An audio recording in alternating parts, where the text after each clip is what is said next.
crowd is peacefully standing with their hands in the air,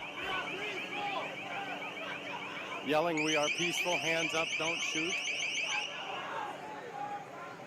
Here comes the St. Louis County Police Department, continuing to advance their line. We have now pulled back a city block and a half.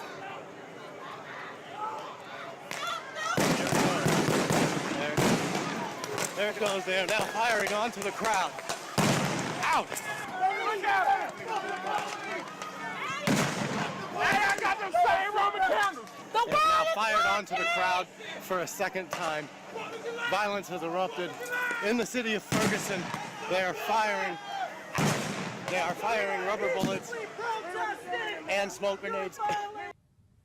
All right, folks, but that was the scene in Ferguson, Missouri a couple of nights ago. Then they made a sea change and brought in the state police, and things looked a lot different. Joining us now is Bernard Kerik, former New York City Police Commissioner. Hello, sir. How are you, Steve? Good. Great to talk to you. All right, let's start with, if we can, before we get to the militarization of the police forces around the country. What we found out today, we found out two sets of interviews here. The police chief there first earlier this morning told us the name of the police officer and then said, and everybody interpreted it this way, that the police officer who shot Michael Brown did so after learning and responding to a call about a robbery. We saw the video and the still pictures that Michael Brown was involved in that robbery, and we all got the impression that the police officer looked at Michael Brown as a suspect in that robbery, and then whatever happened, happened. Now we find out that that's not the case. He made it perfectly clear in the interview or the press conference he did about an hour ago, saying that the police officer did not know anything about the robbery because he was coming from another call and saw Michael Brown blocking traffic in the street. How does that change everything? Well, you know what, Steve? I think they've got to get their facts together, and they've got to put it out to the public as accurately as possible. Given what we heard this morning and what we're hearing now, it's another story. These things have to be sifted out and given to the public, given to the press, extremely accurately, and that's not what we're seeing, which leads to confusion, which leads to community concerns about the law enforcement agencies being truthful and concealing information or not giving them information, and that's a problem. Yeah, absolutely. All right, let's talk about what we came out with a video there. I don't know if you were able to see it. Certainly you heard it at the top, and that was the police response or actions a couple of nights ago in Ferguson, Missouri. Are the police forces, Ferguson included but not limited to Ferguson, are they over-militarized, if you will? Do they have too many heavy weapons? Something that started back in the 90s, from what I understand. Well, it started back in the 90s as a result of the drug war, I think, but times have changed since the 90s, most importantly since 2001 in the attacks on New York City and the Pentagon on September 11th. In a post-9/11 world, in a world in which we live today, where New York City has been the threat and target of terror attacks at least 13 times that we know of over the last 13 years, where we have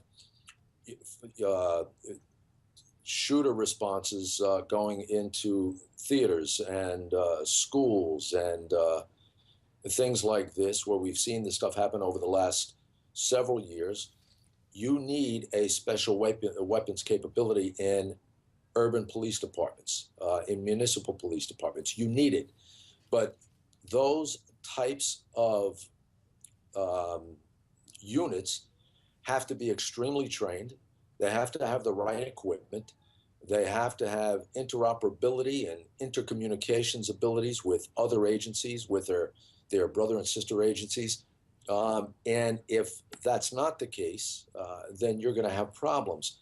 We see today where a lot of smaller agencies, and I've seen this in my own community in the county where I live in New Jersey, there are 70 municipalities. There are departments that have between 10 and 30 officers that want to have special weapons capabilities.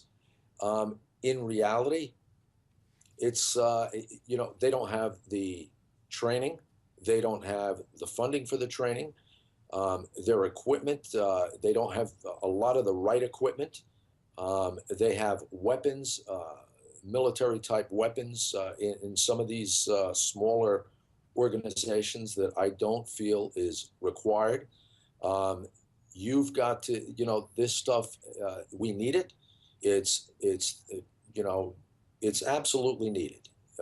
But we have to have the right capacity, the right training, and I think there's some areas around the country that we don't have it. Not to mention, even in the federal government, you have the EPA that has a special weapons team or an assault team or a SWAT team, whatever they want to call it.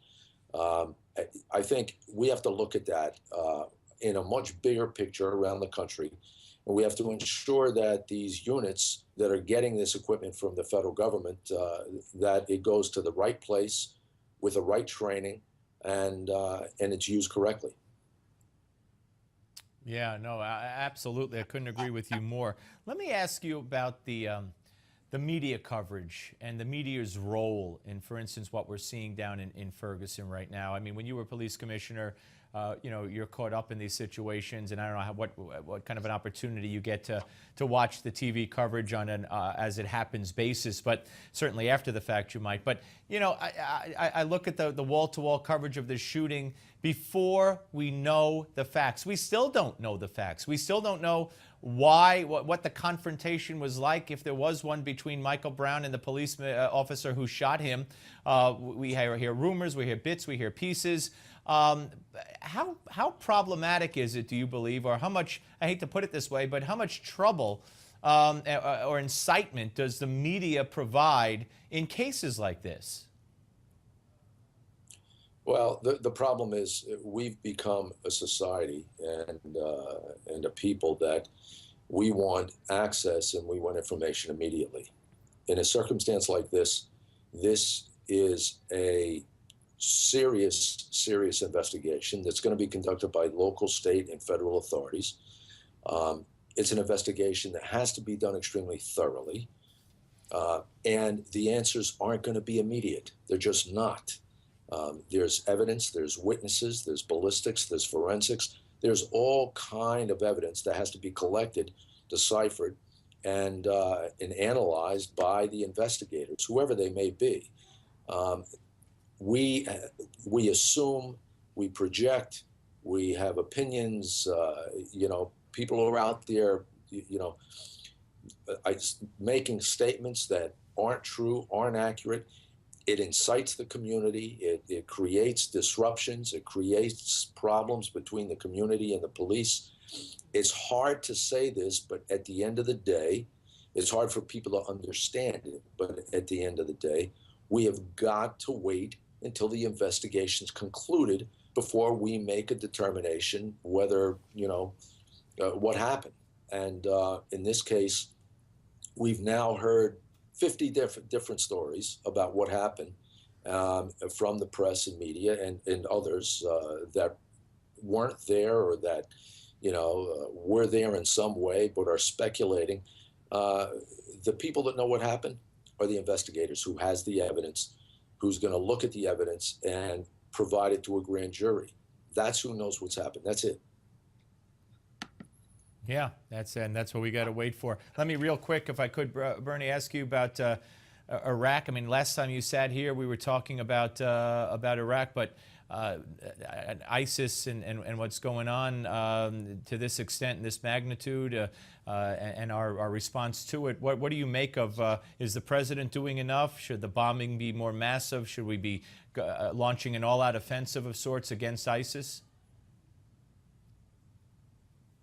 Well, I think that's going to be up to the military commanders that's on the scene. Let them make that determination. Hopefully the president supports it. I think one of the most important issues is what Chris Ruddy mentioned in a piece he wrote last week about following the money. ISIS will lose their power if they don't have the money to proceed. Going after their money, going after the oil that they're stealing, stopping them from looting and the lawlessness in in these cities they've taken over and continue to try to take over. If we can stop that, you're going to put a big dent in what they're doing. They can't live and survive without money, but they have basically an army of people at this point, with people coming in from all over the world to join their cause. That's going to create problems if we can't slow them down and destroy them. One of the ways to do that is going to be through these air attacks directed by the military and the Iraqis themselves, and also going after their money. Yeah. All right. Bernard Kerik, always great to talk to you, sir. Thank you very much. Thanks, Steve. All right. Take care. All right, folks. We're going to come back, and we're going to talk to the senior editor of HotAir.com, Ed Morrissey, in an interview that we conducted before the latest press conference with the police commissioner. In fact, most of the interviews that you'll see now are going forward were conducted based on the information we had after the press conference earlier today, where we thought that the police officer who shot Michael Brown knew that Michael Brown was a robbery suspect. It turns out that's not the case. So when you see these interviews, understand that they were done before the latest revelation updating us, okay? We're coming back. Don't go away.